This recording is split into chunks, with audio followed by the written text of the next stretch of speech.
and gentlemen, and now we are going to have the third plenary session entitled Cultural Ecosystem.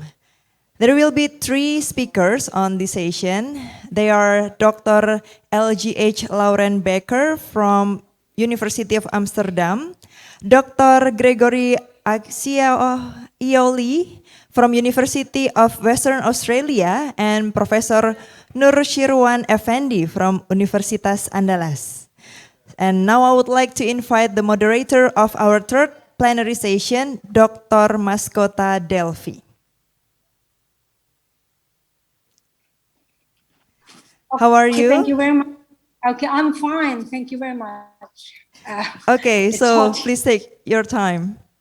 Okay, thank you very much, Ms. MC. Okay,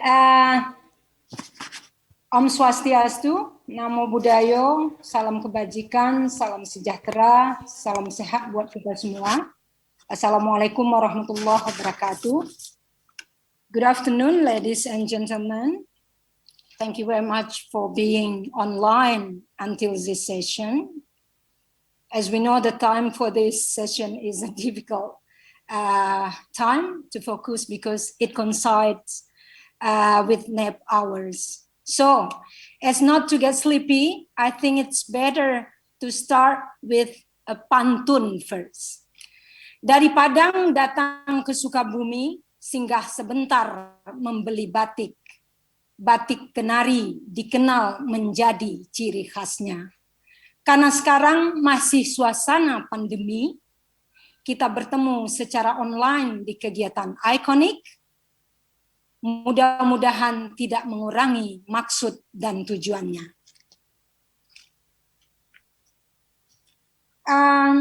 Good afternoon again. For the audience, let me first introduce our panel topic, cultural ecosystem. So, what are cultural ecosystems? Cultural ecosystems provide the non-material benefits people obtain from their interaction with nature.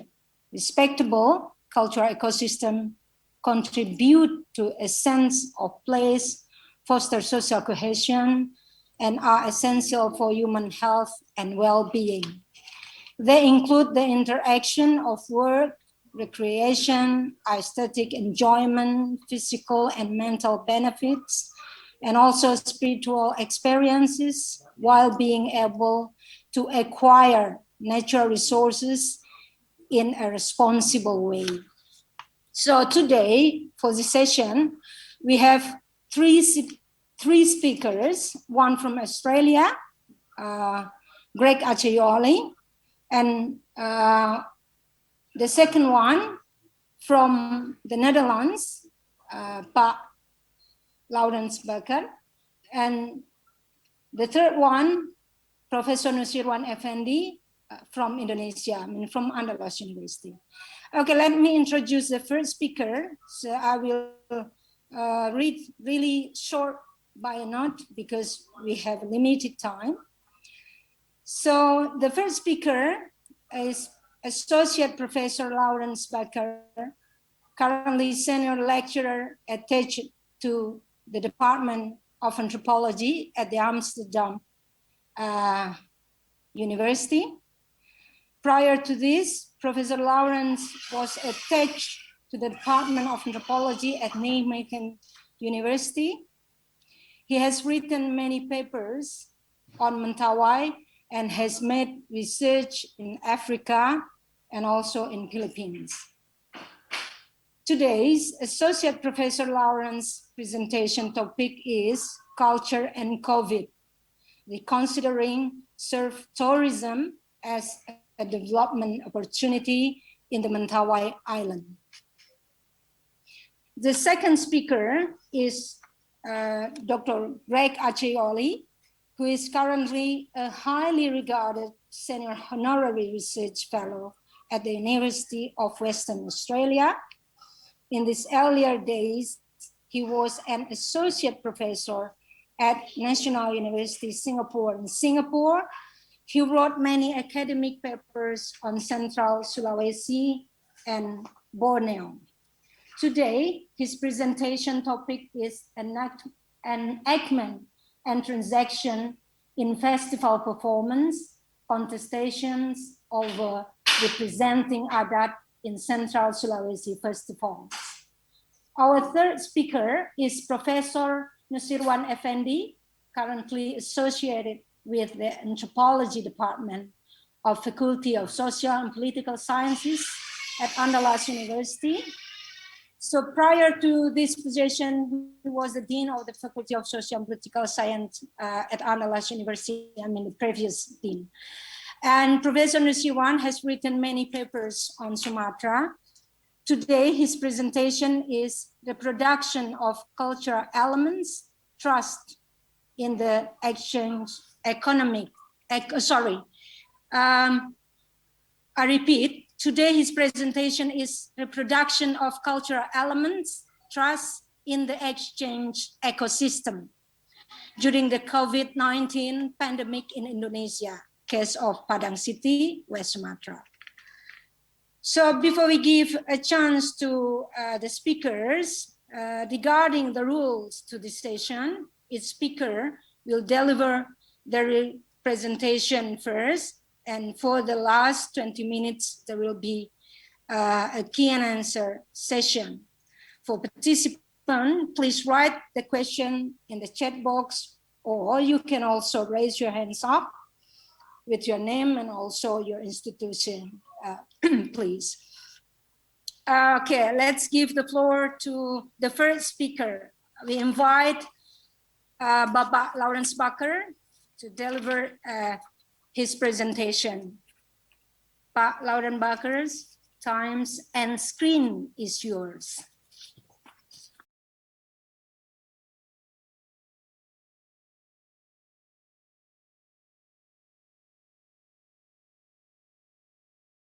Good afternoon. Let me first begin by thanking the organizers of this conference for inviting me to take part.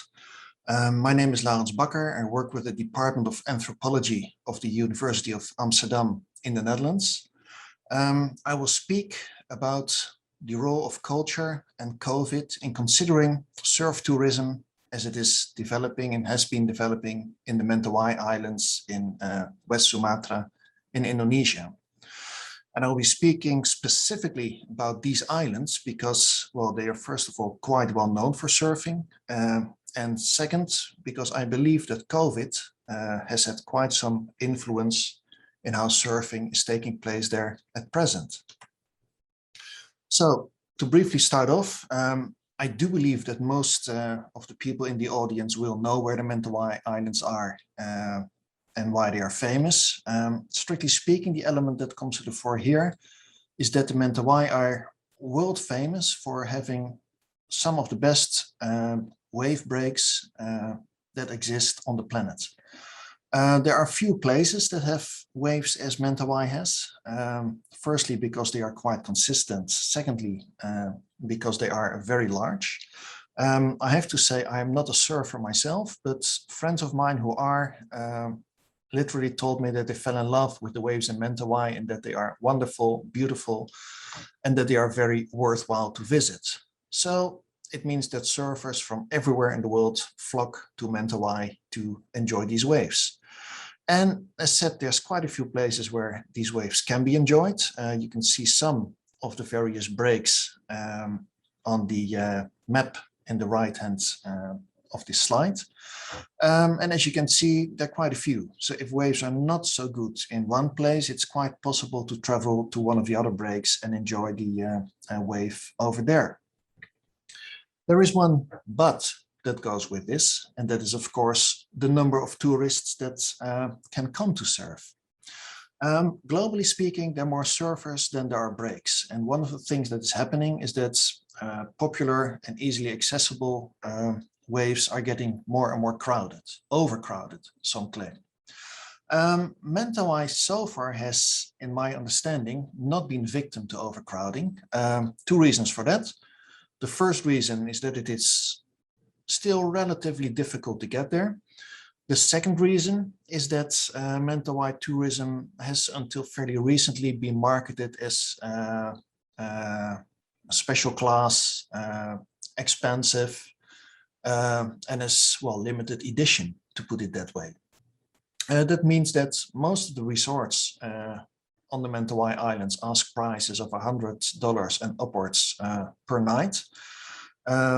It also means that quite a few of the resorts until recently have been working hard on limiting the number of surfers that would be able to access a specific waves. If one looks into the recent history, what one sees is there's a lot of tensions between resorts, surf boats, and to some extent also locals about who can bring guests, surfers, to a specific break and allow them to use that wave.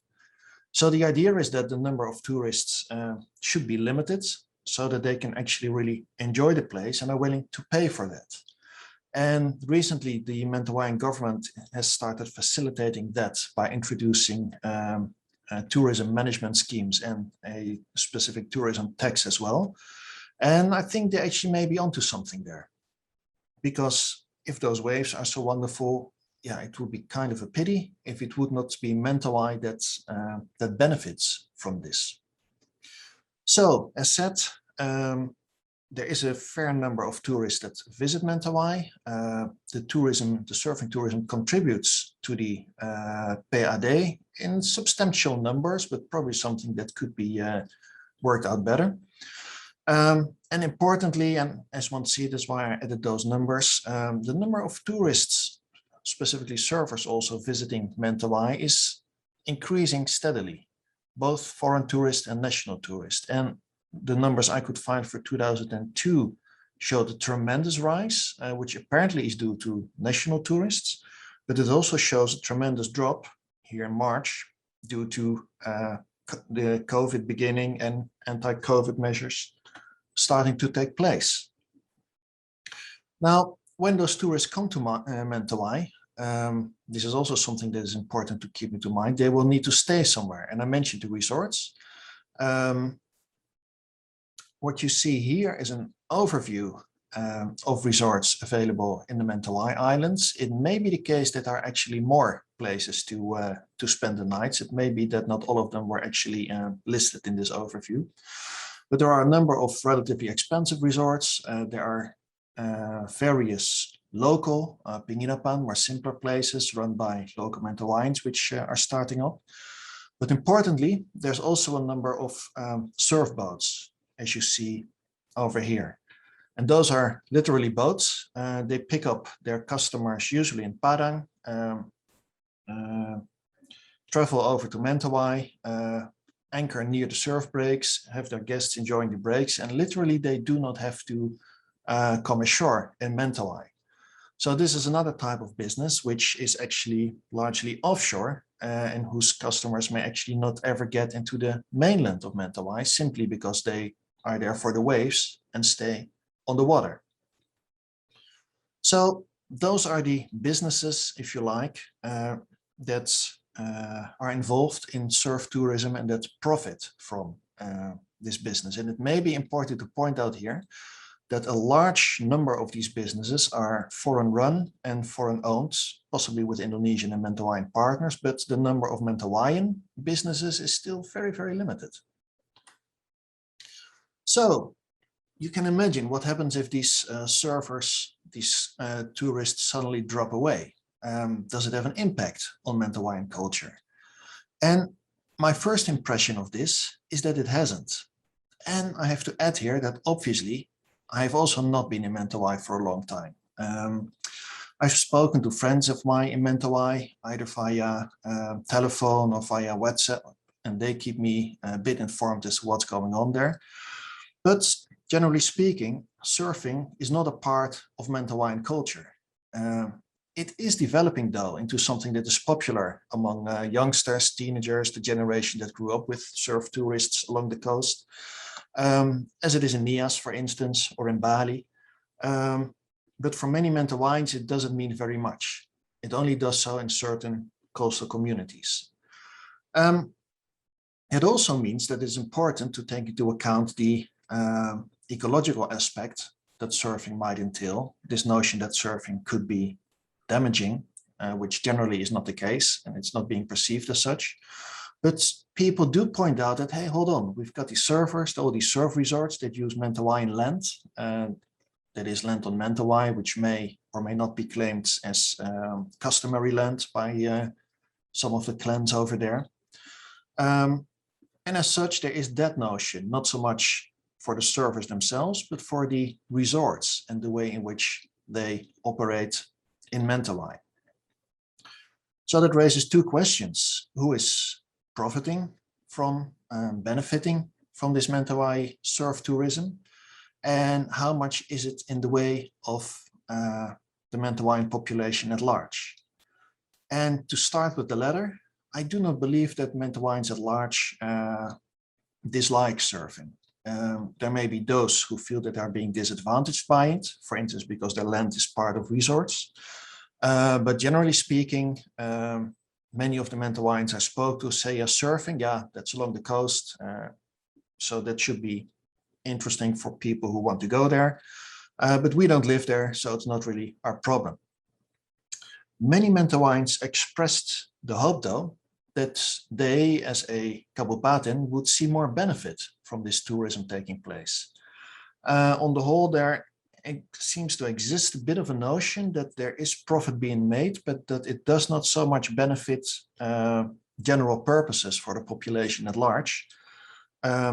So there might, if it's not in perception or in reality, but there might still be a will to win there in that sense. And you might wonder why these happy people in this wooden shoes sit here. This is a picture from Amsterdam, where I work during the COVID pandemic. And obviously, there have been a tremendous drop in tourism numbers in Amsterdam as well. And many people in Amsterdam actually rather appreciate this, because they say, like, well, all of a sudden, the streets are quite empty. There are not all these drunk people or stoned people in the center of town. I can actually get to know my neighbors because I have the time to meet them, and it's so much quieter at night. So basically, what people pointed out is like, well, tourism is one thing, but we do not want all types of tourists. We don't want the drunk and the noisy ones. We want the ones that come for the culture and generally that are not annoying for us as a population. So the question then that stands out is, which tourists would people in Mentawai want to see? Would those be surfers or others?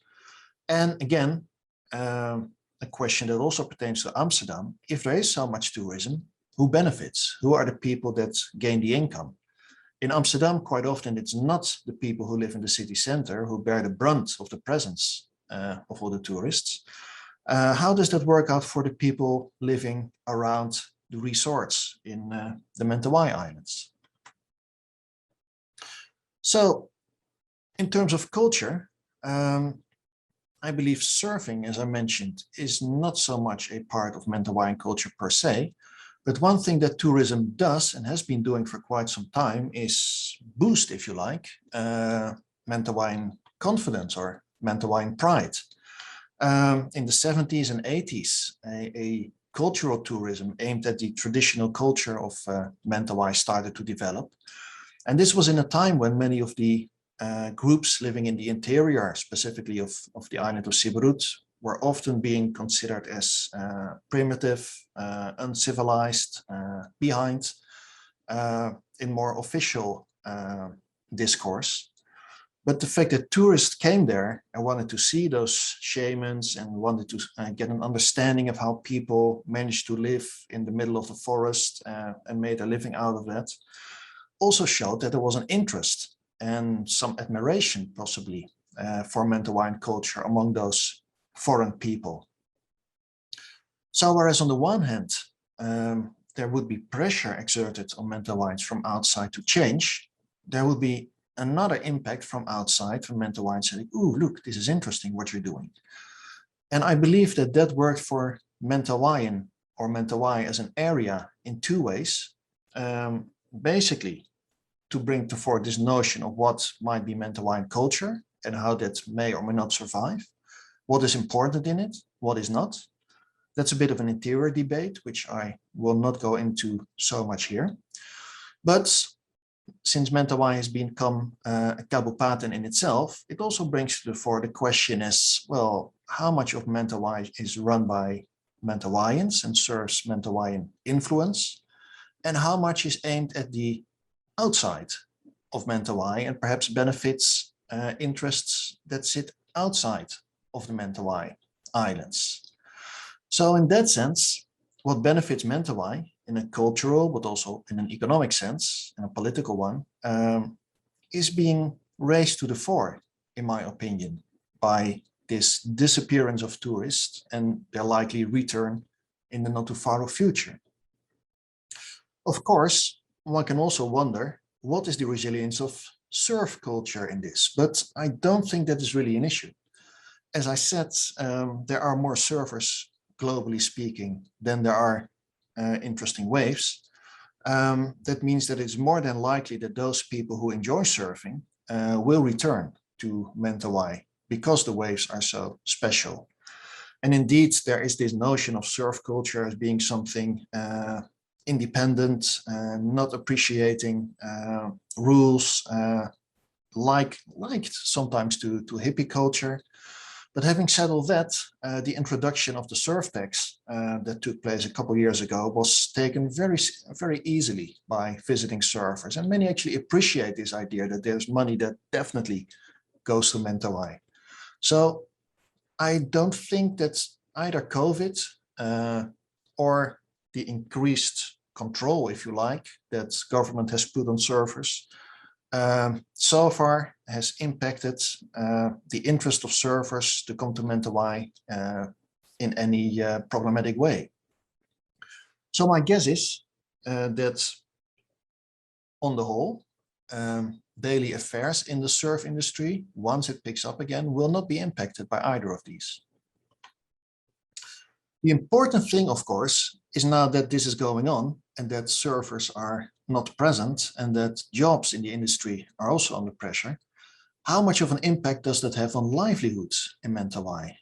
We've all seen stories, or at least I believe many people have seen stories of tourism businesses in Bali or perhaps in Danau Toba, where people are severely impacted by the lack of foreign tourists coming to those locations.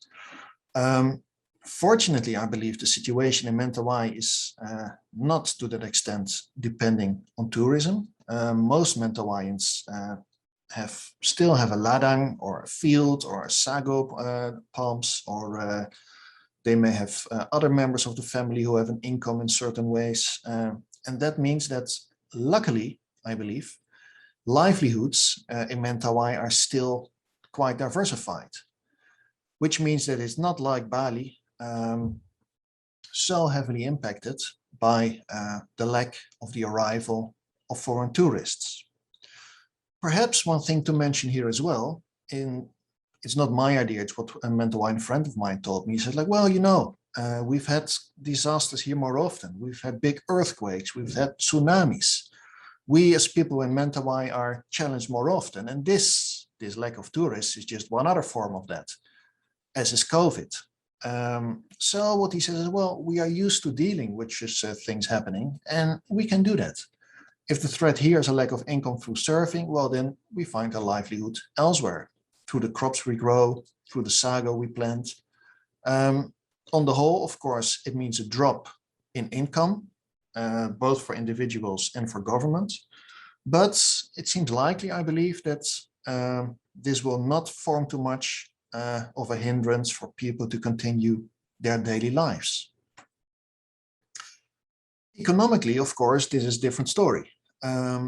Surfing has been put to the fore as one of the larger ways in which Mentawai stands to develop an income as a kabupaten. And in that sense, you could say that we are perhaps looking at some sort of a resource curse, because it's a very specific resource. There's only one of it. It brings in a lot of money until the moment that it drops away. And then you're left without, and you need to look for something else. Well, and luckily, of course, the Mentawaian government is doing that as well. This picture over here illustrates to some extent a study on the usage of sago possibly the notion that sago, of which there's a lot in Mentawai, can be developed on a more industrial scale. So other plans are being made. And luckily also, it's not as if Mentawai purely depends on tourism for its existence. However, what this could also signal, or perhaps could be used as, is a moment to go a step further with the way in which tourism takes place in Mentawaian life and Mentawaian politics. Culturally, I just argued its impact is not so large, except that people embrace it in the coastal communities, that they enjoy the presence of surfers, it seems, enjoy the income that it brings, and that for younger people, this attachment to surfing culture and more global ideas in that way seems to work out quite well. It could be that this is a way also for governments to think up like, well, what should the share of Mentawai and Mentawaians in this surfing business be? To what extent should it be foreign owned, or would it be a good idea if Mentawaians are assisted perhaps or helped further in setting up and developing tourism enterprises and resource? Would it be a question therefore to see if there would be a larger role for governments in the managing and the development of surfing tourism in Mentawai? And again, it was an idea that I thought about, but two of my Mentawaian friends actually put this to the fore, like, well, there is all this tourism, it's largely foreign run, foreign owned, which means the money that is being made does not stay in Mentawai, goes somewhere else. Wouldn't it be an idea to try and make it a more Mentawaian enterprise? So overall, what does all this mean? And my first question, I believe, is how much would this alter expectations, this absence of surfing tourists? And by alter expectations, I mean both expectations in surfing tourists and expectations in Mentawaians of surfing. And I believe that for both, it basically is, is a situation that is put on hold, but that neither exists with the idea that surfing is now gone, or that neither has a wish for surfing to be gone. And that possibly is a positive element because it raises the question of the more long-term impact of this absence of tourism. And I believe that there might be two things coming to the fore. It is possible, though of course not necessary, and I also do hope that is not the case, but if there is such a large number of resorts, it might be possible that some of them may need to discontinue their business because they lack customers. If so, that might be a way for Mentawaian government to step in. Why would they do so? Well, simply for the income that can be generated, the Mentawaian jobs that could be developed further here. Simply put, to have a larger share in the tourism industry as it is existing and developing because of surfing in Mentawai. I also believe, as I said, that Mentawaian culture is not necessarily impacted in any way by this notion of surfing, except that it works to reinforce Mentawaian identity as something that people might be proud of, and as a way that they see them Mentawai as a place that is different from other parts of Indonesia. I mentioned this notion of profits going to other parts of the world rather than staying in Mentawai is something that I encountered several times among my Mentawaian contacts, and this notion that this actually disadvantages them, even though the resource is Mentawaian in character. That, again, hails back to this notion of who controls and who benefits this industry. And in that sense, I believe that if we're talking about resilience, it makes sense to continue to consider this culturally, but that we should also consider the economic elements of such resilience, the political elements of such resilience, and as such it as a multivariate aspect. Resilience can be something that is run, if you like, by culture. I mean, once a crisis comes to the fore, those elements within a culture that can deal with that crisis will become more prominent. But at the same time, resilience is something that shows the economic strength of a specific location or a culture, and perhaps its political relation to other parts of the nation, as well as to that specific resource that brings in its funding because it brings in tourism. And thus I would say that, well, if we're considering cultural resilience, it is quite important to also look at these broader elements, broader aspects that relate to it in terms of resilience. Okay, thank you very much. I will stop here. This is what I wanted to tell you. Thank you again for the invitation and for allowing me to speak. Thank you very much, Pak Lawrence, for your interesting presentation and also inspire us. Before we give an opportunity to participants to ask some question relating to the topic of cultural ecosystem, let's give Pak Greg to deliver his presentation, also the video presentation. Pak Greg, time and screen is yours now. Terima kasih banyak. Like Pak Lawrence, I'm quite honored to be invited to give a paper in this cultural ecosystem topic stream in the iconic conference. And like him, I have also prepared a recording, and I'd like to ask the organizing committee to begin the recording. It runs for around 29 minutes.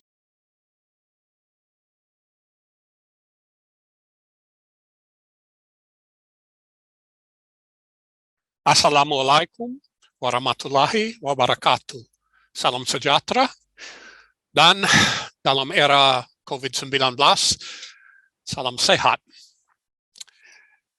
I wish to thank the organizers for the opportunity to present in this 2021 International Conference on Indonesian Culture. My presentation is within the stream of topic 1, cultural ecosystem. And I will be concentrating on a particular dilemma in festival performance, that between what I call enactment and transaction. Enactment is cultural performance for aesthetic purposes for an audience, for example, an audience of tourists. Transaction is ritual performance to actually make a change in the world, to heal a person or to affect a status change rather than for aesthetic purposes. And we'll see how many aspects of festival performance can be rather ambiguous as to these two. But let me first contextualize festivals with some background on the development of national culture and festivals within that context. So national culture has been a particular imperative for the Indonesian state from the onset of independence, from the 1945 Constitution. But there have been transitions in exactly how national culture was constructed. Sukarno in the old order sought to bring Indonesian culture onto the world stage, to put it up there among the national traditions of the world. Whereas Suharto, during the new order, his regime sought to define Indonesian culture, not against external competitors, but against the internal context of particular regional and ethnic particularities. In order to do this, it came up with a notion of national culture as the assemblage of the high points or puncha of regional cultures throughout the archipelago. But these high points had to fit within particular constraints of cultural representation, had to be consistent with development and thus promote positive values that could facilitate development. It had to avoid the topics of Sara, suku, agama, ras, antar golongan. It had to be consistent with the 5 recognized monotheistic religions: Islam, Buddhism, Hinduism, Christianity, and Catholicism. Confucianism having been dropped from that canon during the new order, but then reinstituted during Reformasi by Gus Dur. Now, Indonesia's attempts to gain recognition in the UNESCO World Heritage List led to various other developments within the construction of national culture. It was first successful with getting various aspects of material culture recognized. For example, Borobudur gaining recognition in 1991. But this came with the transformation of Borobudur into Taman Borobudur, where it became primarily an object of consumption for tourists rather than of religious pilgrimage, which was allowed during 1 day a year. These trends were furthered by the attempts to gain recognition of intangible cultural heritage in Indonesia. Intangible cultural heritage really only comes on to the global scene in 2001 with the UNESCO International Roundtable on Intangible Cultural Heritage, which gave this definition on the slide here for intangible cultural heritage, which is recognized until today. So rather than material culture, intangible cultural heritage concentrates on practices, representations, expressions, knowledge, skills. But these must also fit within particular criteria, such as consistency with international human rights instruments, fostering positive values such as mutual respect, and being consistent with sustainable development. Now, the other factor that feeds into the development of national and regional cultures is reformasi. You have a greater scope for the recognition of variety with the onset of cultural autonomy. That legislation also sets up certain demands for economic development at the regional level with Pemekaran, the development of new administrative units. You have ever more administrative units, provinsi, kabupaten, and such, that need to find pendapatan asli daerah, or PAD. They have more responsibility for funding their own budget. And this can come from various sectors: plantation development, kelapa sawit, mining, tourism. Tourism is the one that is important for our topic of festivals. Tourism is the object of many initiatives in cultural development at the regional level, including the efflorescence of festivals at provincial and kabupaten level. Another factor is the recognition of masyarakat adat with, in 1999, the formation of Aliansi Masyarakat Adat Nusantara, and its recognition of a number continuing throughout reformasi of komunitas adat, or customary communities. That recognition fosters the ability to put forward one's ethnicity as a fulcrum of identification. And with that, the rise of ethnotainment, of cultural performances based upon the assertion of that ethnicity. Okay, so all these factors drive the efflorescence, the greater number of local level festivals in Reformasi Indonesia. Now, festivals are very much the processual analog of tangible heritage. They are the enactment with proper government authorization of living heritage. Okay, they require some sort of acknowledgement or ratification and the usual economic sponsorship by the state. Okay, they are a primary means of promoting tourism revenue for kabupaten, provinsi, and such. Okay, so festivals are part of a process of commodification. They bring in not just income, but various sorts of capital. For example, cultural capital, social capital. They build connections, symbolic capital, prestige, and such. But this comes only with the submission to various forms of authorization and legitimation. And this means sometimes it fosters a certain amount of resistance. Some constituencies do not like to see their adat reduced to display. They want to see festivals, for example, as venues for the transmission of authentic adat to the younger generation of their own ethnic groups, rather than primarily for touristic consumption. So I move now to my major case study, the Festival of Lake Lindu.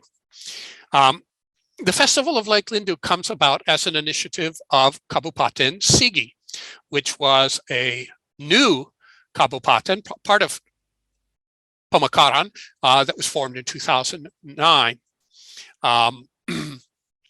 It had various motivations for Pemekaran. Kabupaten Sigi includes a lot of highland kecamatan, and in Sulawesi and other islands of Indonesia, highland cultures are often Christian rather than Muslim in orientation. So having its own kabupaten carved out of what used to be Kabupaten Donggala, which was mainly dominated by lowland kecamatan, was a way that Christian adherents in the highland cultures felt that they might be able to get actual officials elected, the secretary of the kabupaten, maybe down the track, the bupati himself. Kabupaten Sigi was also formed on the basis of conservation as a major priority. A large chunk of Kabupaten Sigi is taken up by Taman Nasional Lore Lindu, which had been gazetted in the 1990s as a national park. And this national park was under a co-management regimen. The government authority, the Nature Conservancy, and local adat councils. So it was part of the revitalization of customary councils of local adat to be involved in the management of Taman Nasional Lore Lindu. Now, even before, but later becoming part of Sigi district, was the recognition of Lindu as a separate kecamatan. And in fact, it billed itself as a kecamatan konservasi. I think the first and probably still the only kecamatan konservasi in Indonesia, although there are quite a few kabupaten konservasi. Part of the formation of Kecamatan Konservasi Lindu involved the codification of adat, writing it down and transforming it into primarily a community-based natural resource management system. Now, being right in the middle of the national park and having at its core Lake Lindu, it was seen as the primary natural attraction of the new kabupaten. So one of the first initiatives of the new kabupaten was to set up a Festival of Lake Lindu.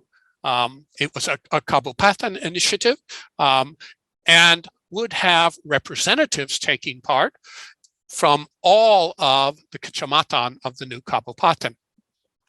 Now, as a festival, it followed the sort of program that is quite common for festivals throughout Indonesia.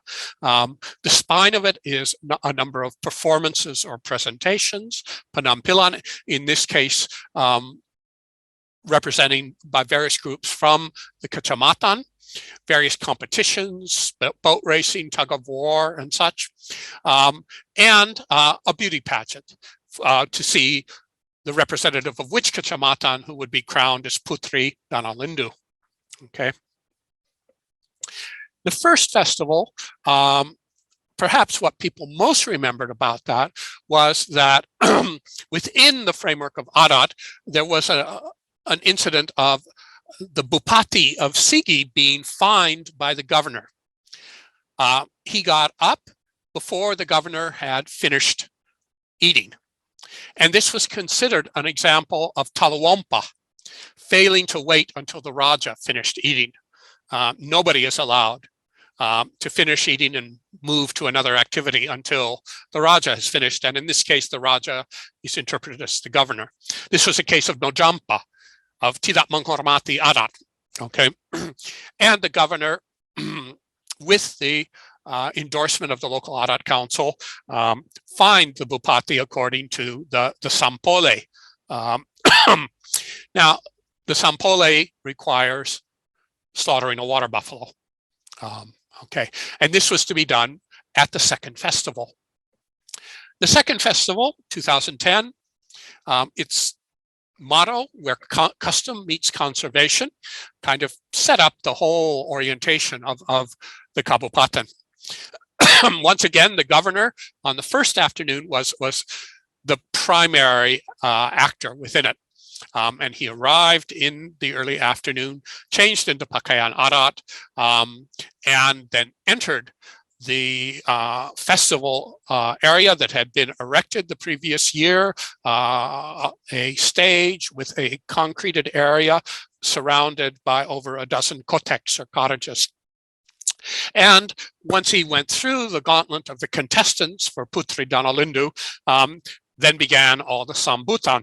And the governor gained the greatest applause by saying that the Festival Danalindu would in subsequent years be raised to the level of a festival provinsi rather than of just a kabupaten.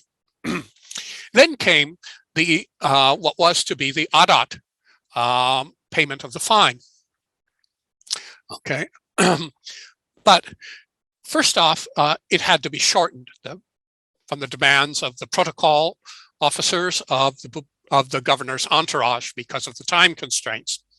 Okay, this began to produce a certain amount of disquiet among the Adat elders who were beginning to feel that this was not a transaction, a real fining, but an enactment, an aesthetic spectacle based upon Adat. This was further, this feeling was further enhanced when a water buffalo was slaughtered by a person, a local Lindu person, whose shoulder was held by the governor, so in the name of the governor. But then the corpse was just taken aside, and its meat was not used as the basis of the meal at the end of that afternoon. And that means that without the meat of the sacrificed water buffalo being used, it's not really Shah. It's not valid. Again, a disquiet that this was an enactment, not a real Adat transaction. Okay. As I said, the spine of such festivals are the presentations. Okay, and these could be categorized into 5 different categories. There were the rituals of Masyarakat Adat, aesthetic performances of, for example, wedding negotiations. There were the oral literature performances, which included dramas, although the dramas were also often centered upon various rituals. Thirdly, there were the regional songs, the lagu daerah. These usually had quite modern lyrics, and some of them were based actually upon, for the highland kecamatan, church hymns. There was musik bambu, a traditional instrument that had a categorization of its own.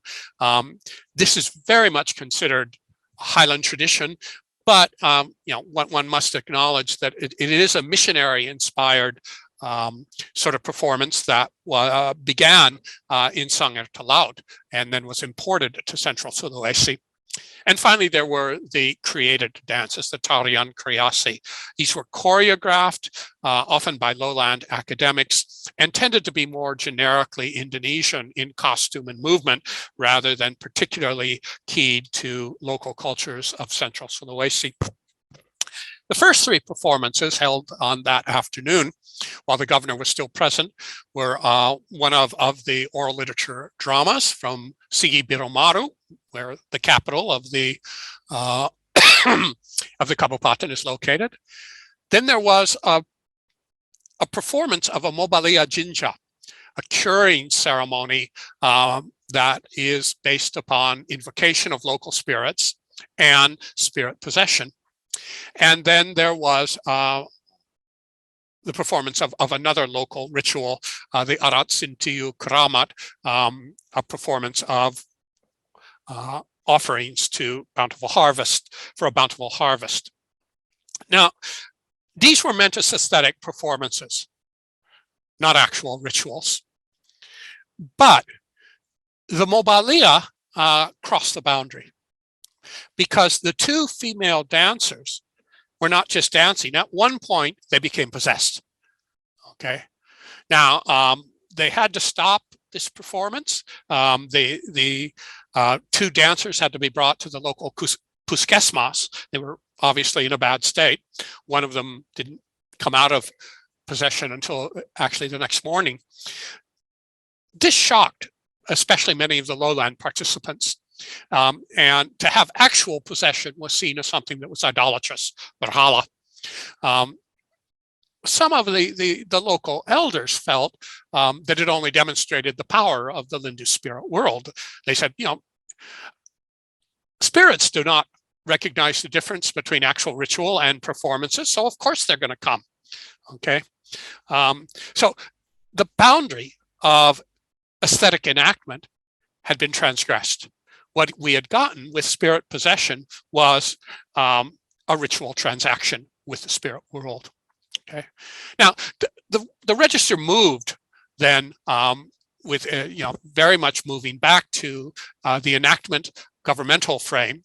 We had the communal meal served to honored guests in adat fashion, seated on the stage. But again, it didn't include the sacrificial water buffalo. The governor then moved to inaugurate the 15 cottages surrounding the festival performance area, went down to the lake and inaugurated a boat for lake surveillance that had been paid for by the government, planted a tree as a display of conservation, and inspected various stalls. Okay. He then left, and after a period of rest, there was the evening presentations.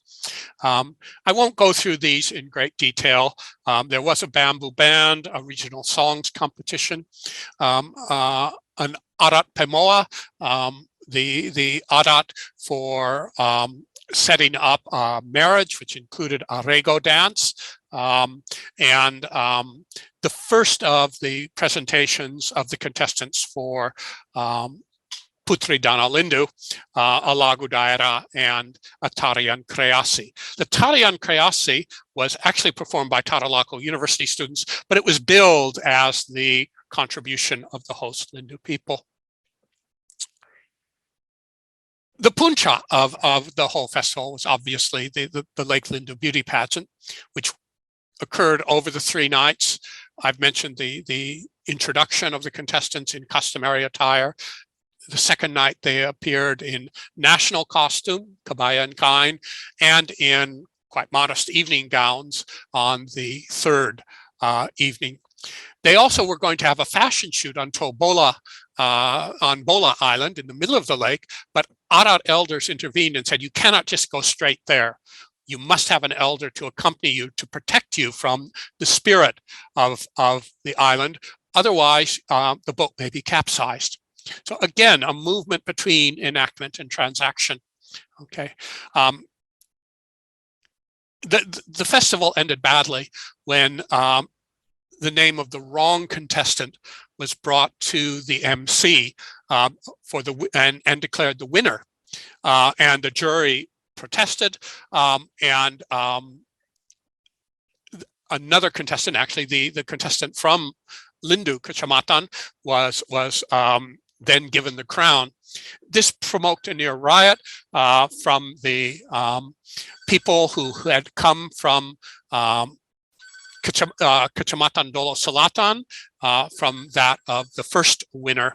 And we had to have the intervention of local police and such. Things were calmed down, and they did have an all-night daro to end it. But it cast a shadow on the subsequent performance for the next year. Now, I want to talk a bit about the committee's workshop. There was, during one of the afternoons, a discussion that was hosted by the festival manager. And it concentrated on some of these dilemmas of enactment and tradition. The festival manager believed that festivals were an occasion to dig up tradition so that it can be spectated, to extract the aesthetic core and leave the sacral elements behind. I mean, this reminds me very much of Goetz's hermeneutic method in anthropology, that you can extract the text of culture from people's intentions in rituals and from the contextual effects of a ritual. One participant in the discussion said that a festival has to be like a cubist painting. You rearrange all the elements into an aesthetic design that is very different from actual ritual performance. Okay. This whole discussion spawned some quite heated reactions. For example, one lowland participant rejected many of the performances that had gone on as being Perhala, especially the Mobalia spirit possession, that these had no place in a festival, whereas others felt that you had to really represent the energy of local adat, and that you should have these, but reframed as heritage rather than ritual transaction. And the discussion was it really didn't have a summing up, leaving us with the problem of, how could festival performance be a commodified performance that also retained not only the aesthetic elements, but the energized elements of local adat. Okay, so let me conclude. Despite some of the opening up of ritual performance, recognition of adat in regional autonomy, you still have the continuity of many of the constraints that one found in New Order festivals and such. The governmental framing of the occasion, the particular parameters that are set up by Dinas Pariwisata and such. It is, after all, a festival. It is meant to be primarily an occasion of aesthetic display, and it is meant to be a source of regional income, which involves thus a certain amount of commodification in order to attract tourism revenue. Okay, but despite all those, there still is this tension between exhibition and performance, between enactment and transaction. Performances of aestheticized culture can sometimes break out into actual ritual transactions with the spirit world in terms of possession in the Mobalia performance, for example. So that festivals, especially in the Reformasi area and beyond, have moved from being an orderly modernist display of regional variations to a much more postmodern accommodation of multiple frames, mixing regional, national, and global idioms, and mixing both enactment and transaction. And let me conclude by relating this to the festival of Palu, Palu Nomoni, Palu Resounds, that was enacted in 2018. Now, this was to include an enactment of the 10 stages of Mobalia. But the Wali Kota, the mayor of Palu, was very, very adamant that this was only a ceremonial spectacle, a tontonan ceremonial, a celebration of local heritage, rather than an actual transacted ritual. But the night of the opening, just before it was to formally open, before the governor and mayor had arrived, there occurred the earthquake, followed by the tsunami and also the liquefaction that killed tens of thousands of people, between 20 to 30,000 people. Okay. Now, very soon thereafter, in religious media, in pronouncements, many were saying the tsunami and the earthquake, the liquefaction, that disaster came because there was going to be a Mobalia. Okay, that it was Sirik, it was polytheist in orientation, and Palu suffered the consequences. Okay. As a result, the mayor canceled all future Palo Nomoni festivals, and it has not been held since. In fact, with COVID-19, we've had the postponement of all festivals in the region. But the dilemma of interpreting whether the Palu disaster was caused by the inclusion of Mobalia in the Palo Nomoni festival, that just highlights that there remains the continuing problem in festival performance of distinguishing heritage enactment and ritual transaction. So many thanks for listening. Tarima kasih nadea in the Kaili language. And I hope that this can catalyze some questions from all of you. Okay, thank you very much, Pak Greg, for interesting and uplifting presentation. I believe that there will be many questions from participants in the question and answer session later.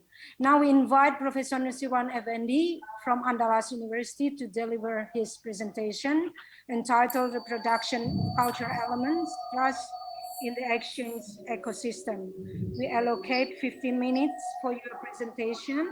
Hopefully, this short time is enough to convey your important ideas. Professor Nusirwan Effendi, time and screen is yours. Thank you, Effie. Assalamualaikum warahmatullahi wabarakatuh. Good afternoon, everyone. Thanks for to the committee being inviting me, being here as one of the plenary speakers, and then I look some of my friends here joining. Hello, Greg, Lauren, Johan, Pujo, and others. Okay, I have only 15 minutes for presenting my paper. I'm sharing my presentation. My presentation is all about the trust. I'm quite sure that everybody know about this cultural elements because this concept has been for ages discussed by many scholars and many writings talking about the trust. Especially the concept has been emerged by the Fukuyama in 1995, and then I'm trying to use this concept not in the global or not in the broader sense, but in the focus on the small one. Is talking about the case of ethnic entrepreneurship in Indonesia, especially in Padang City case. So it started with the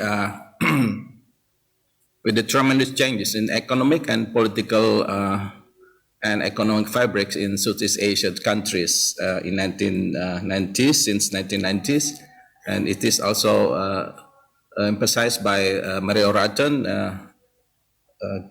Gave some examples of this rural capitalist emergence in India, Indonesia, and Malaysia.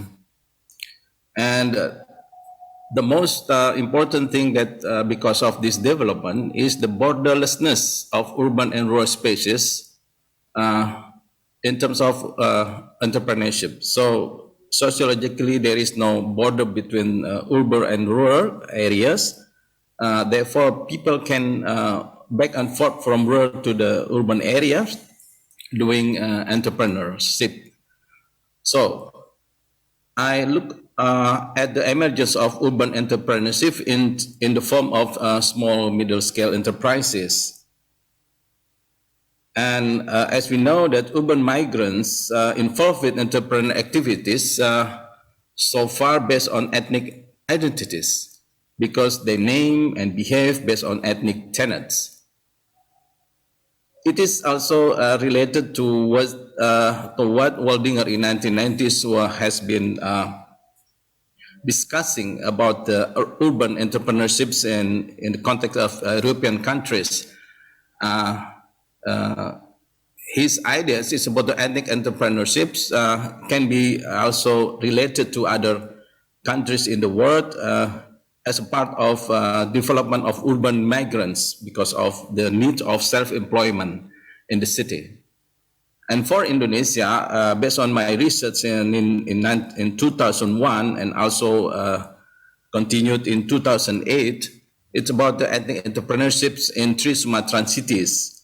So I look also this phenomena as a kind of creating small middle enterprises with ethnic identity. It is quite similar what has happened at the global world.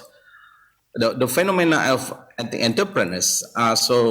This is the important thing. Give a color of urban economy.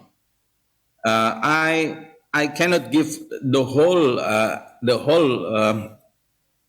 pictures of the ethnic entrepreneurs in Indonesia. I just want to focus on somehow representation of ethnic identities, especially in the small middle scale enterprises in trading, in culinary trading. We call it as ethnic entrepreneurship based on the ethnic identities. We call it as sate Padang, martabak Bangka, sate Madura, coto Makassar, and so on. And this is, of course, the name is not only the name put on the trade name, but also this is the picture of the representation of ethnic tenants behind it. And this also drive urban ethnic entrepreneurs can survive and accepted in the society wherever they are working. And of course, the acceptance of the local people or the host society to the migrants doing ethnic entrepreneurs, small middle scale enterprises, is because of the trust. They trust migrants coming to the city in order to doing whatever they are involving in the economic activities, because they trust. And then because of why? Because of the trust itself is theoretically is a cultural characteristic, one of the cultural characteristics that can also shown by name, identity, or ethnic-based behavior. Before pandemic, trust is a kind of base of the business business relation, the basis of the business relations between people. And even though this is done by formal or informally activities, but the trust itself is cannot avoided as a base of economic behavior. This is also relevant to what Fukuyama in 1995 has already mentioned. As he argued that economic activity represents a crucial part of social life and is knit together by a wide variety of norms, rules, and moral obligations, and other habits that together shape the society. He emphasized that the trust is the cultural characteristic inherent in the society. It was in 1995, before the pandemic. What is the existence of trust after pandemic or during the pandemic 19? So I look at the Fukuyama is quite consistent studying about the trust. He also he have written about the trust issue by his article titled "Pandemic Crisis: The Pandemic and Social Order."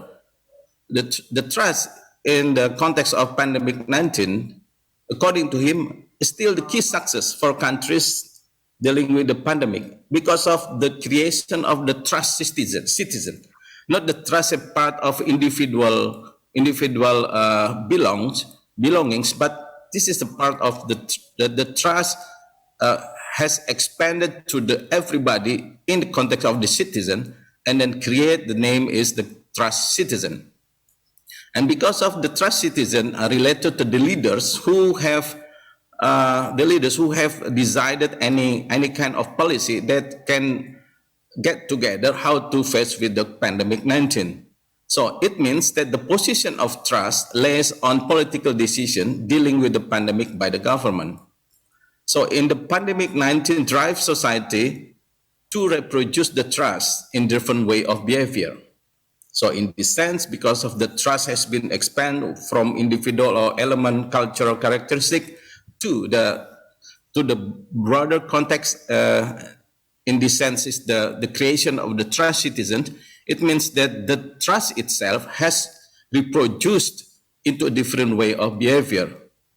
And what is the relation to the case of ethnic entrepreneurs? For the ethnic entrepreneurs, is also reproducing fields of economic activities from the concrete form to the virtual activities. I think in this sense, somehow my idea is in line with our first keynote speaker about the change of people activities from reality to the virtual. And I would mention that what ethnic entrepreneurs transform themselves from the empirical activities to the virtual activities because of it is a kind of a new adaptation of economic ecosystem that I would say as a title of my presentation. But still, even though the transformation is happening, but they are still implementing the cultural elements. And how the new socio-economic ecosystem works, we can look at this kind of conceptual frame presented by Waldinger's model of immigrants entrepreneurs, that ethnic strategies still as the main idea how the ethnic entrepreneurs can survive in the city. I don't want to explain more further about this conceptual frame. It would be taking times. And also this is a kind of how the urban and rural borderlessness is the nowadays picture. People in the rural areas going to the city, going to the urban areas, and back to the village, to the rural area, as a kind of daily activities, because of they think that urban area is not a kind of border at all.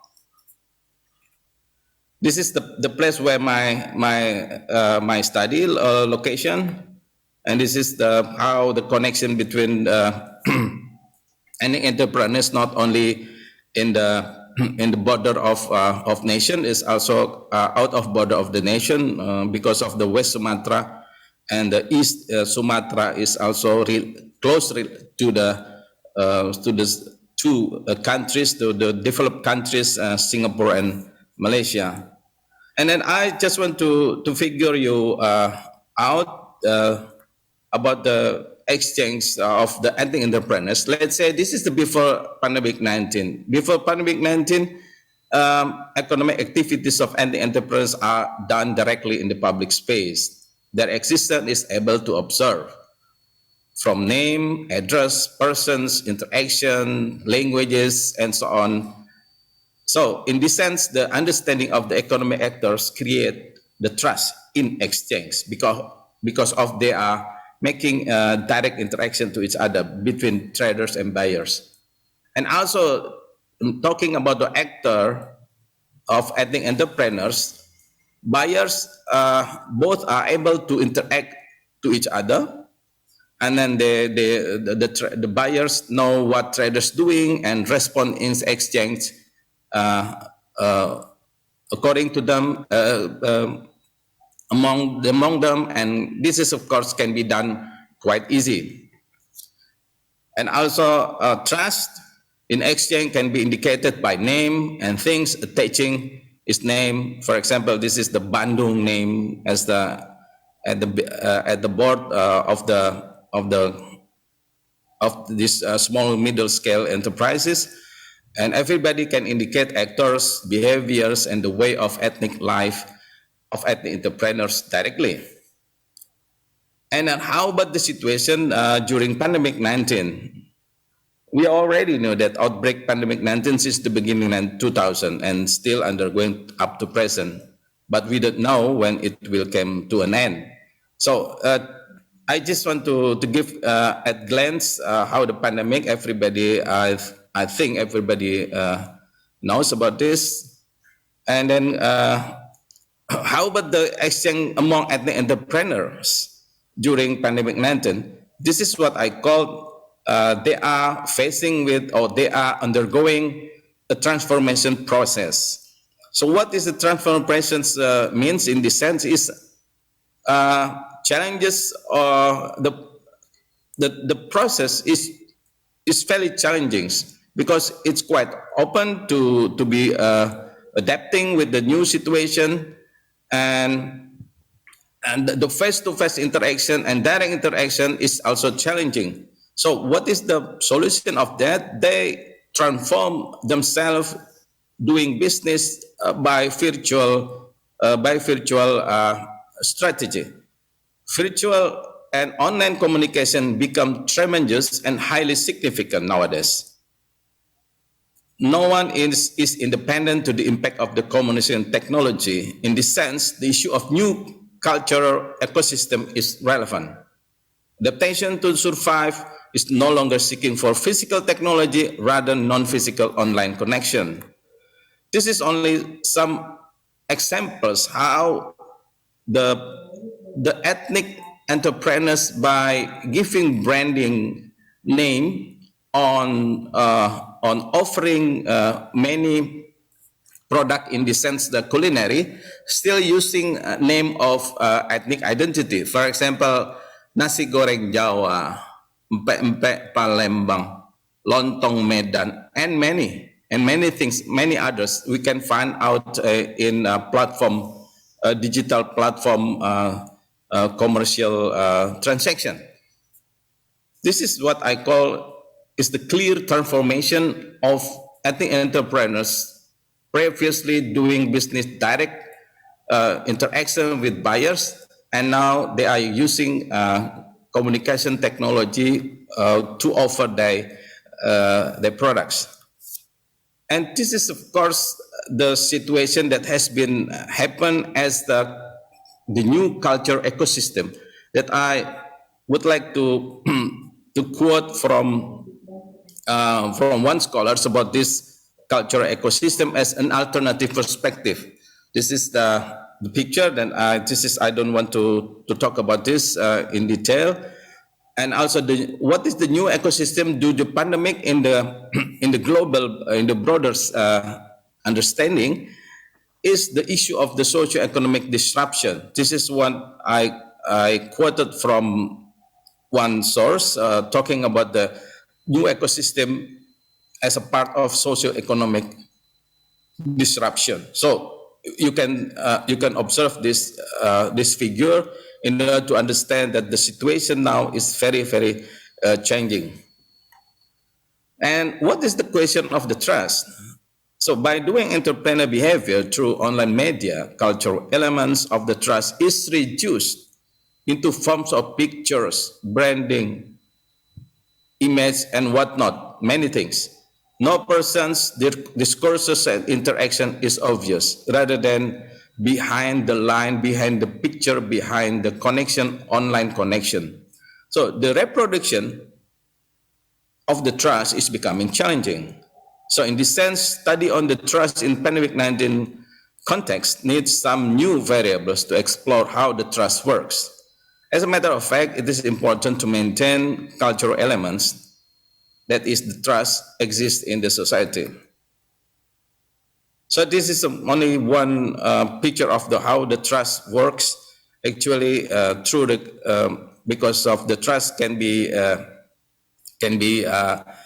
implemented through some variables: consistency, relationship, reliability, commitment, competence, network, value system, sincerity, and so on. So this is how the trust works actually. And then it should be also examined into my case in the enterprise, in which variable is significant than others. So this is not the place that I can explain. Maybe next time I'm explaining it. And also trust in entrepreneurship in general framework can also, this is the circle of the how the trust working also if we are looking at the entrepreneurs trust investor.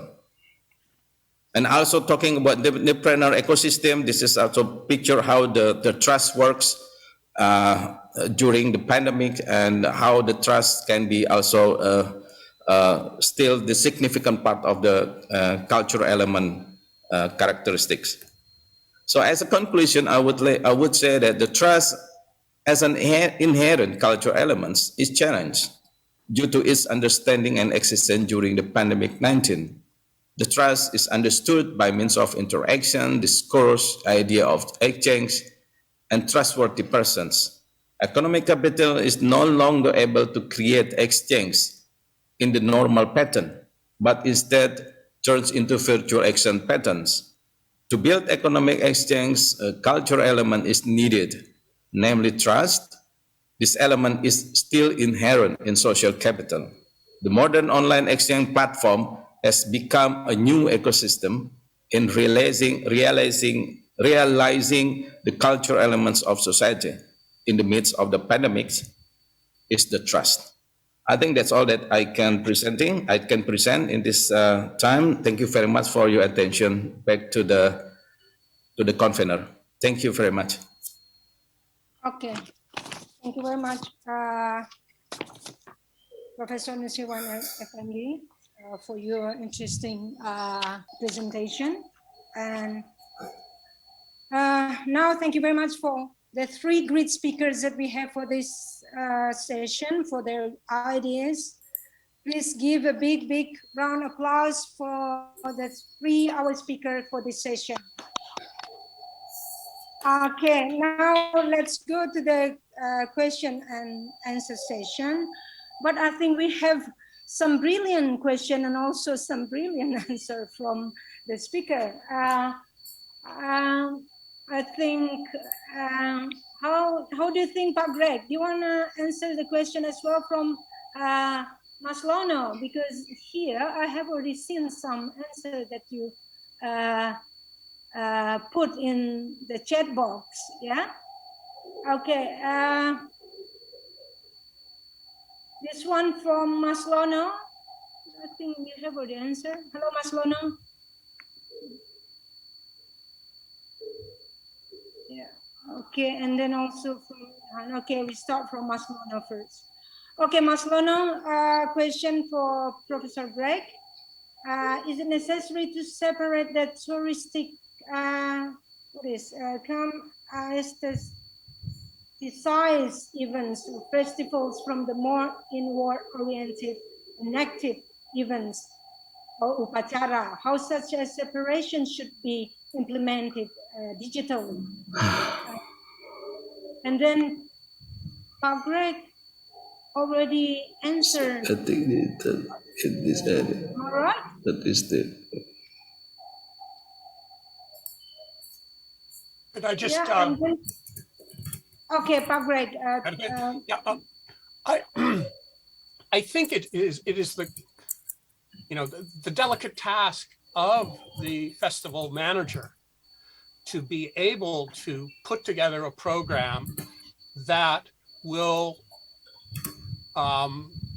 be found to appeal to various constituencies in the audience. That can be quite difficult, as a subsequent question also showed. If you're in a context of increasing religiosity, both more conservative forms of Islam, but also, as was shown in the reactions to the Palonomoni festival, the same transition is occurring in Christianity with the move to more Pentecostal forms of Christianity that are less accommodating of Arat elements. I think that part of this is how one can successfully come up with a notion of heritage that is not going to be denied or not accepted, rejected by various constituencies. And I think that is difficult, particularly in some outer island contexts. I mean, I think it's been more successfully accomplished in Java. I mean, look at Reo Ponorogo, for example, which does have transpossession and such, and is still,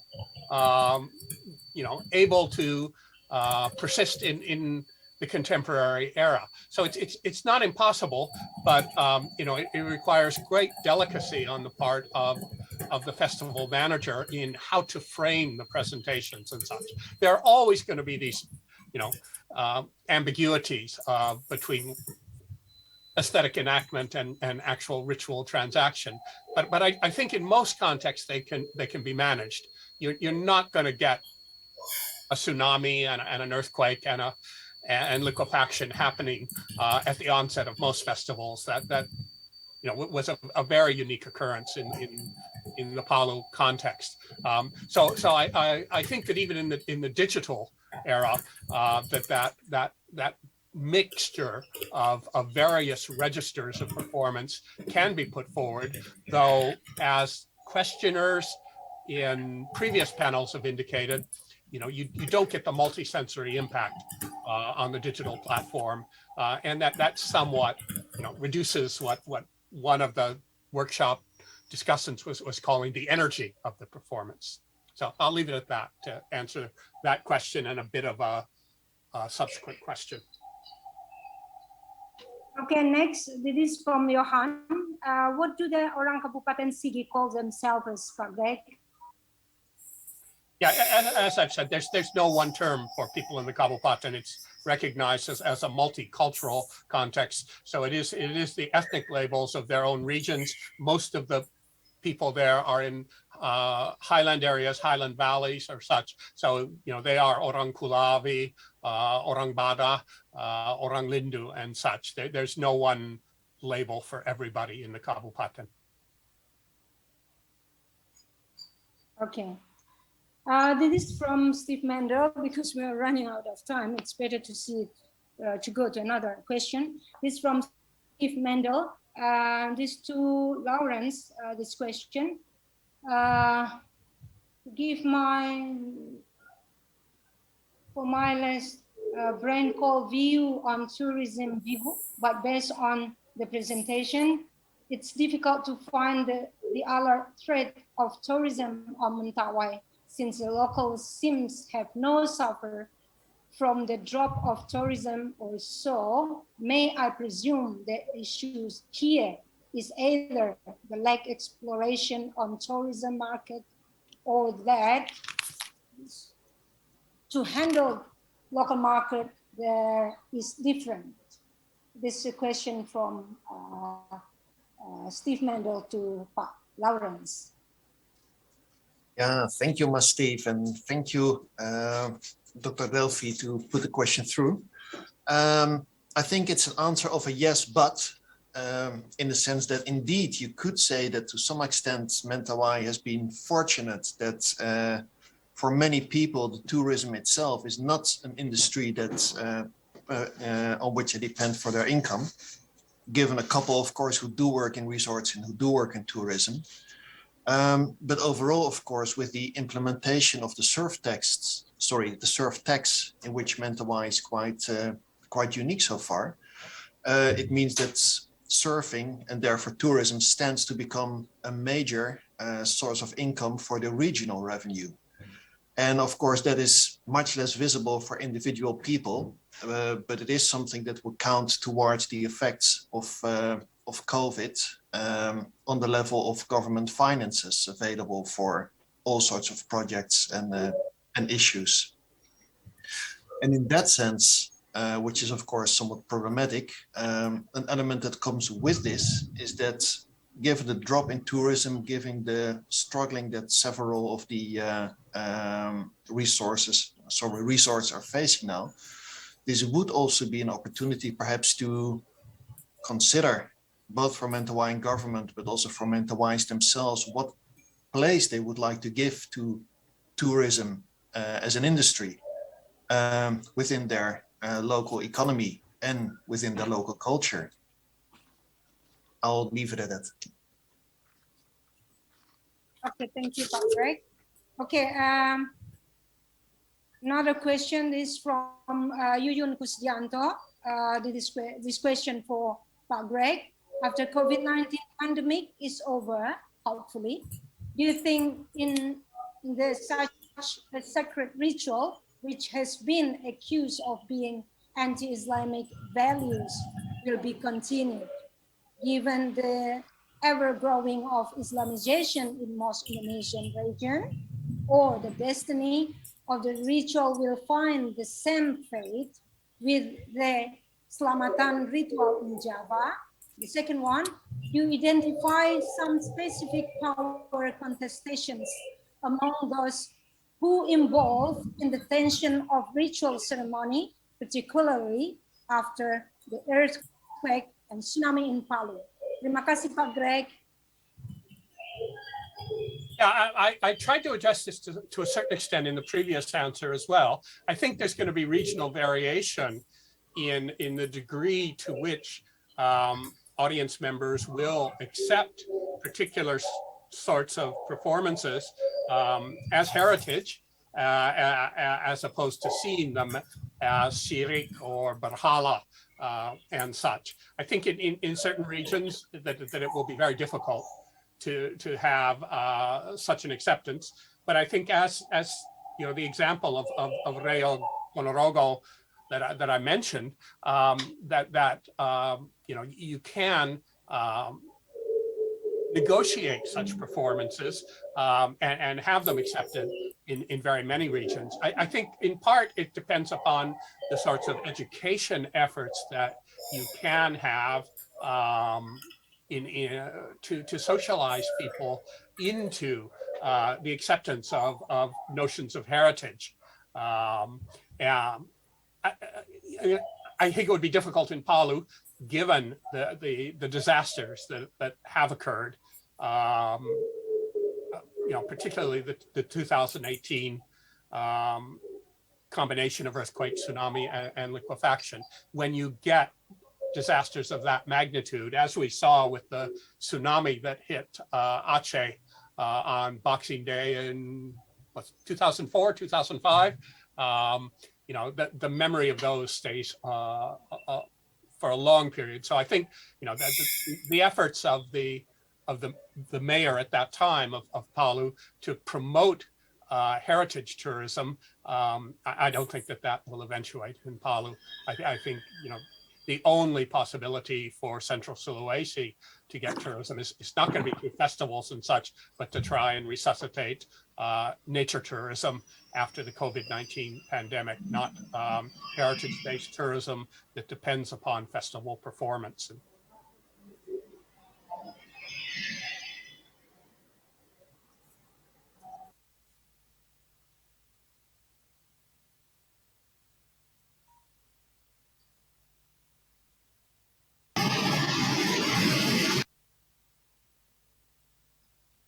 Okay, thank you, Pak Greg. Okay, then next one for Professor Nusirwan Effendi.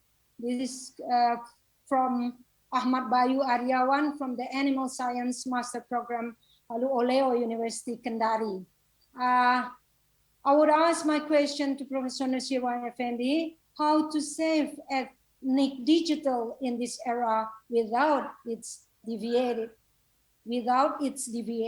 from religious motivation. That Ahmad Bayu question for Professor One. Yeah, I'm already answering the question.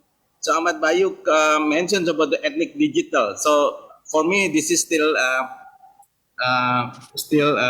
questionable. What is the ethnic digital is? So my understanding about his question is about the branding of ethnic identity. Can be mentioned as an ethnic name-based digital. So in this digital, they use name-based, ethnic name-based on it. So the deviation of he mentioned about the deviation of religious related to religion. So it is, for me, I'm not quite sure I can answer about the issue of the religious deviation using the digital platform in this sense. But I think it could be also one of the variables could be also examined in the future. But the deviation of trust in digital technology exchange is out, if of course, or for sure, uh, deviate because of we don't know whether the name on the digital commerce is really, for example, bakmi Jawa is really bakmi Jawa or not. We don't know. We know after we order and then we taste at home. So it is quite easy to break down trust during the digital using the digital platform exchange. So the trust, of course, challenging in this sense. Okay, Epi. Okay, thank you very much, Professor Mr. Wan. Okay, this is the last question, I think, because the committee already reminded me. For Nushiwan Effendi, has the online pattern of ordering food broken down the system of langganan? Do people tend to buy more widely, or do they still tend to stick to buy food from one provider as a langganan? Yes, it is, Pak Greg. The langganan issue is missing.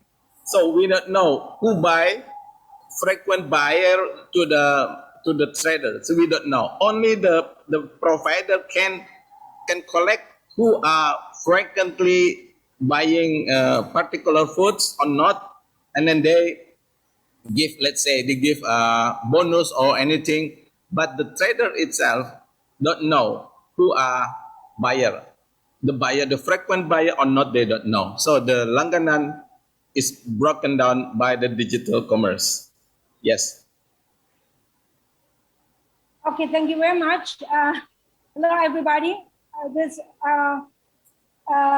Because running out of time, and then I think I should not summarize as well every speech from the great speaker, because now 4:20, no, sorry, 4:12. But I want to say thank you very much. I want to express show my appreciation to all of our great speaker, Pak Greg, Pak Lawrence, Professor Nasiwan Effendi. Thank you very much for being here, for your ideas. And also thanks to all the participants for the brilliant questions. Yeah, thank you for all of participants in this webinar or in this online conference.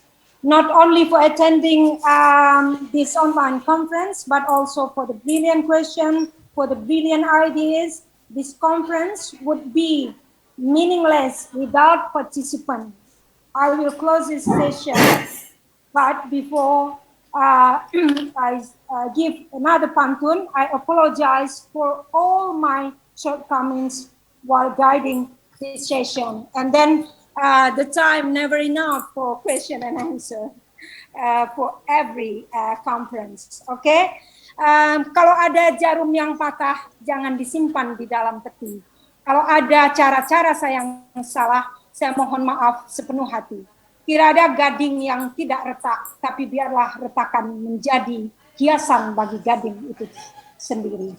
Assalamualaikum warahmatullahi wabarakatuh. Thank you very much. Waalaikumsalam warahmatullahi wabarakatuh.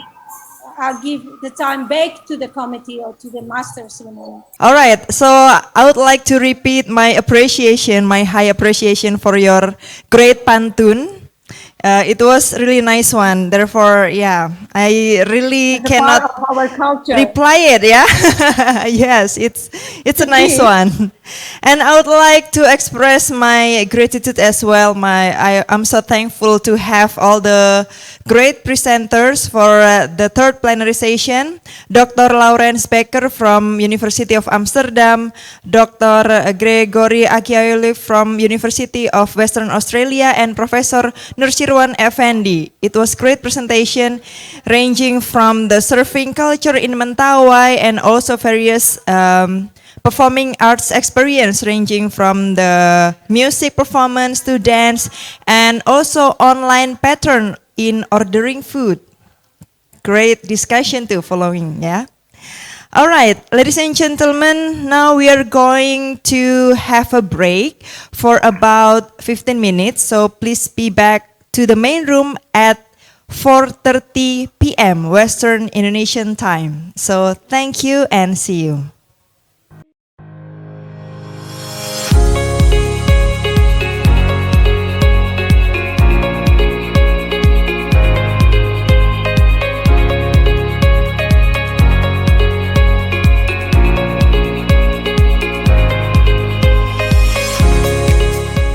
Pertama-tama balik lagi ke aku yang 1 tahun belakang ini aku sadar kalau karya aku itu harus menjadi manfaat untuk orang lain. Betul sekali, jangan lupa bahagia teman-teman Betul. semua. Betul. Masih ingat nggak komentar-komentar mungkin di awal yang benar-benar meyakinkan kamu untuk akhirnya terus jadi content creator? Ada komentar apa nggak? Karena kan pasti dari stranger kan, kayak gue nggak kenal nih orang tapi wah dia mengapresiasi gitu. Ada sih Kak, banyak banget momen kayak gitu. Tapi salah satunya mungkin yang paling kayak ngena ke aku tuh waktu itu ada yang awal-awal kan aku mulai di Instagram dulu, belum mulai di TikTok. Dan di Instagram itu aku upload kayak setiap hari. Aku nggak paling jago Kak. Aku waktu itu inget-inget aku cuma belajar ngegambar doang. Tapi ada yang DM aku kayak, gara-gara lihat konten kamu, lihat foto ini, aku jadi inget sama hobi aku yang dulu aku tinggalin karena aku ngerasa nggak enough. Dan dia kirimin aku foto sketsa dia hari itu, dia mulai lagi ngelukis, dia bikin art account juga. Wow, sampai merinding. Yes, dan sampai hari ini Kak, dia jadi content creator juga. Wow. Dan jadi temen aku juga, dan dia punya penghasilan dari karir itu juga karena dari foto yang aku post dari lama banget. Waktu itu aku ngelukis kayak gambar orang-orangan yang masih sketsanya masih jelek banget. Tapi dia ngerasa Eva aja berani, masa aku enggak. Nah, mungkin pesan dari aku cuman ini sih. Kalau kita masih muda, itu harga gagal kita masih murah juga Kak. Gitu, maksudnya gimana? Kalau dulu Papa aku cuma bilang kayak, kamu masih ada kartu alay. Kamu mengekspresikan kamu gagal sekarang, it's okay. Gak apa-apa. Jangan sampai kamu nyesel di kemudian hari, karena itu yang kayak kamu semakin tua, gak akan semakin mudah untuk kamu mulai berkarya. Gitu. Yang ada makin sulit karena kamu akan banyak kepikiran sama kayak umur sini aku udah harus kayak gini, Harusnya kayak gini nih, harusnya yes gitu. Dan kalau misalnya ngomongin perbandingan, akan selalu ada yang lebih jago daripada kamu, akan selalu ada orang yang kaya, akan ada yang lebih kaya lagi gitu, ya kan? Yang likes-nya banyak akan ada yang lebih banyak lagi likes-nya.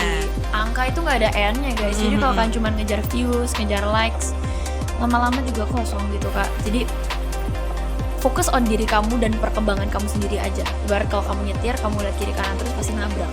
Kalau kamu fokus ke bawah dan kamu tahu yang kamu lakukan ini tuh gak butuh validasi dari orang lain, tapi validasi terbesar itu dari diri kamu kalau kamu udah getting better every day. Itu sih, itu yang ngedorong aku banget karena aku tahu 1 tahun ke depan yang akan berterima kasih sama perkembangan aku sekarang adalah aku sendiri. Pertama kali lihat Sasando itu langsung punya tujuan gitu. Wah. Dia punya langsung memiliki visi misi gitu. Alat ini di tahun 2013 itu kan bisa dihitung jari pemainnya. Betul. Itu nggak sampai 20-an orang. Bahkan di NTT pun nggak sampai Bahkan di sebanyak NTT itu. pun nggak sampai 20-an orang. Mungkin sekitaran 13 atau 14 orang. Nah dari situ punya keinginan yang tinggi untuk mempelajari dan memperkenalkan alat ini. Dari situ kan dia punya misi besar gitu. Ini memang harus masuk di kampus isi jurusan etnomusikologi. Tadi kan mau gitar kan beda gitu. Dengan musik etnomusikologi itu kan ya belajar tentang musik-musik etnik. Nah, dari situ bisa mengembangkan wawasan untuk instrumen ini sendiri. Nah dari situ pengen mengembangkan alat ini udah sampai ke ujung dunia gitu. Boleh nggak kamu ceritakan dari kecintaan kamu terhadap musik tradisional, terhadap musik etnik ini, itu tuh membuka pintu untuk kamu bisa ngapain aja sih, gitu. Supaya teman-teman yang mendengarkan ini juga tahu, wah dia aja bisa begini karena musik ini gitu. Nah yang pertama namanya ini ya, kita orang timur ya pasti keras kan, pasti sifatnya kan Ras terus itu pasti suka marah-marah gitu kan. Salah dikit suka marah-marah gitu. Tapi Sasando ini pertama dia bisa ngerubah saya gitu. Karena saya mempelajari dia itu ya secara mendalam gitu. Jadi dulunya memang dikit-dikit maunya kelahi aja dulu itu. Dulu emang kayak gitu dulu. Nah setelah Gampang belajar terpancing ya? Iya, gampang terpancing. Kalau udah emosi pasti maunya kelahi aja gitu. Tapi ketika belajar Sasando ini dia seperti merubah egoku gitu. Wow. Karena instrumen ini kan lembut kan. Nah, jadi setiap kali saya mendalami dia, berarti saya mendalami perasaan saya gitu.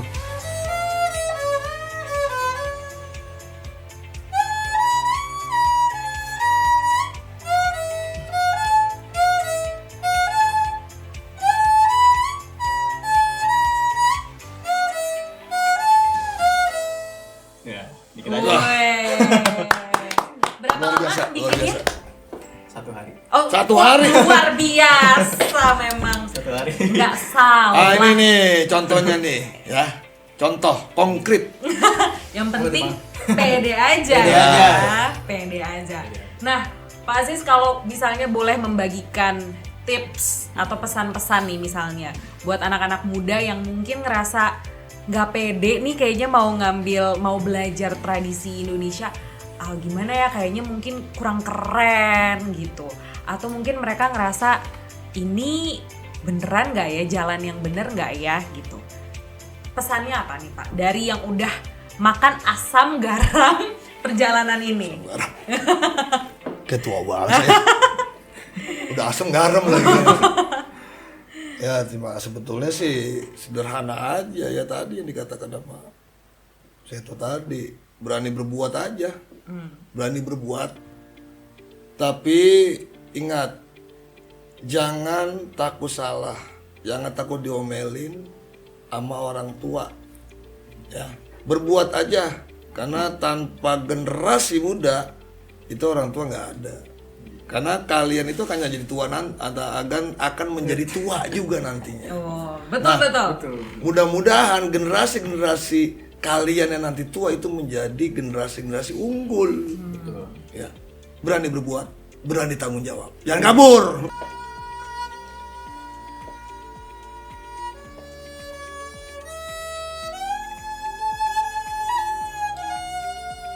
Hikayat Beksi.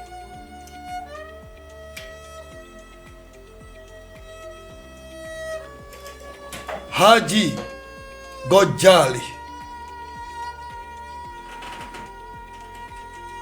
Beliau pemain rebana.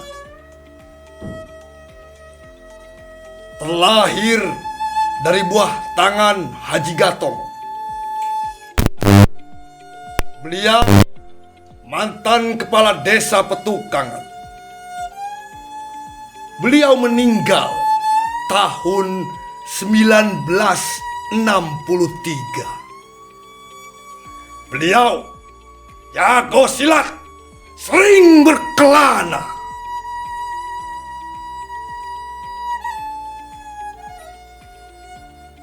Mulai dari kampung Petukangan sampai Batu Jaya, Kerawang.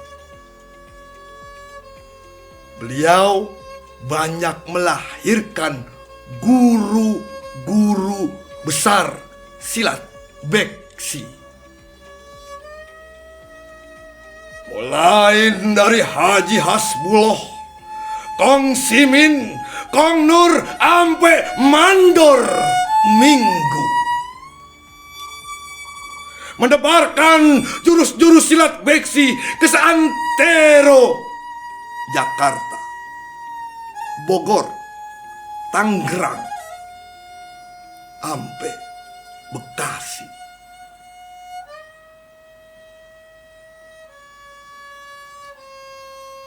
Beksi,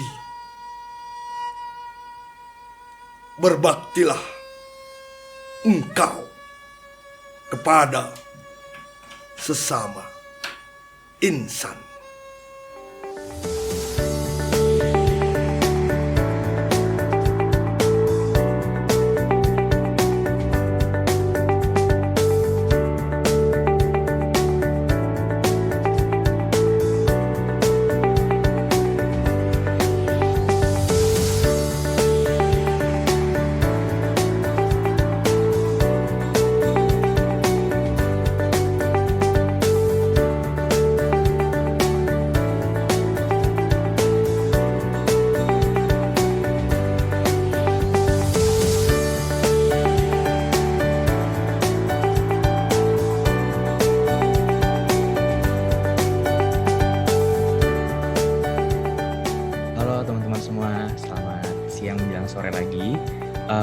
kali ini di hari Minggu yang baik kali ini aku bakalan sharing bareng teman-teman semua dan ngobrolin soal podcast. Jadi ketika orang-orang udah suka sama kalimat pertama yang kita bawain, itu pasti orang bakal dengerin sampai habis, kayak gitu. Jadi make sure kalian bikin skrip, kalian bisa membawakannya dengan baik, dan durasi idealnya nggak usah lama-lama, 10-20 menit aja. Jadi kalau misalnya ada yang bilang, aduh Kak, tapi aku kan nggak punya studio. Ya nggak apa-apa, emang strength point nggak di situ. Strength point kan macam-macam teman-teman. Bisa strength point-nya kalian orang ekonomi, kalian suka ekonomi, strength point yang dimiliki orang banyak. Bareng Ika dalam saya tajam nanti. Pertama, ada satu trik yang kayaknya aku perlu banget untuk ketahui, untuk sharing gitu ya ke teman-teman. Satu trik untuk ambil gambar agar maksimal di HP aja gitu ya. Ini bisa digunakan, di sini aku pakainya iPhone 11 gitu ya. Tapi ini juga bisa digunakan di Android aja gitu ya.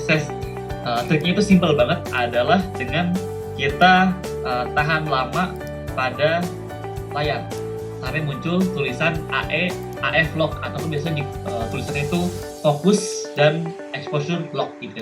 Ini trik yang oke banget teman-teman coba gunakan. Misalkan contohnya aku fokus ke Rubiknya gitu ya, kita tahan.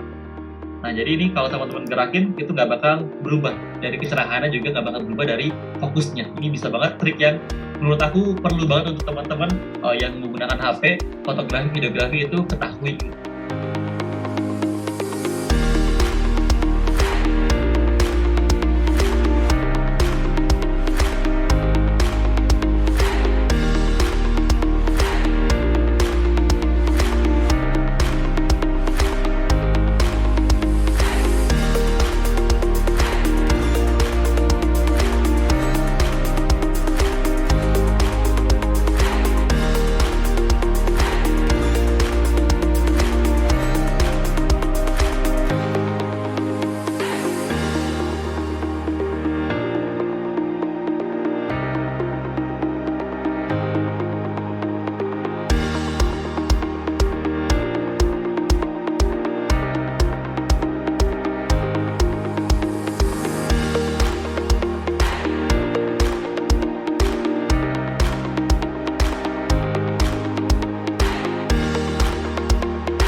Jadi inilah yang akan membedakan curhat dan storytelling.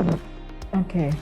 Ya, inilah yang membuat dua hal ini jadi berbeda. Ya kan, membuat cerita dan menulis cerita ada dua hal yang berbeda gitu ya. Nah sekarang kita garis bawahi lagi, kita kembali lagi ke judul tentang creative writing. Ya, kreatif itu one thing, writing another thing. Creative writing is another thing. Jadi ini menarik buat saya di bagian bagaimana storytelling menyentuh emosi kita dan bagaimana cara kita menuliskannya. Itu menarik buat saya. Jadi ternyata karakter perempuan ini, jatuhnya karakter yang begitu kita melihatnya, adalah dia tumbuh besar di daerah Bantar Gebang, yang kita tahu Bantar Gebang adalah daerah pembuangan sampah ya, gitu kan. Dan dia tumbuh besar di situ. Seiring perjalanan hidupnya, dia bercerita bahwa dia ingin melakukan sesuatu untuk komunitasnya. Nah, ini adalah beberapa tips mindset untuk teman-teman yang mau bikin konten di TikTok. Yang pertama itu harus sering-sering eksperimen, harus rajin-rajin bereksperimen. Coba video dengan tipe opening yang berbeda, coba video yang cara ceritanya berbeda, coba video yang topiknya berbeda, yang lightingnya berbeda, yang pembahasannya berbeda, durasinya berbeda, ada yang panjang, ada yang pendek.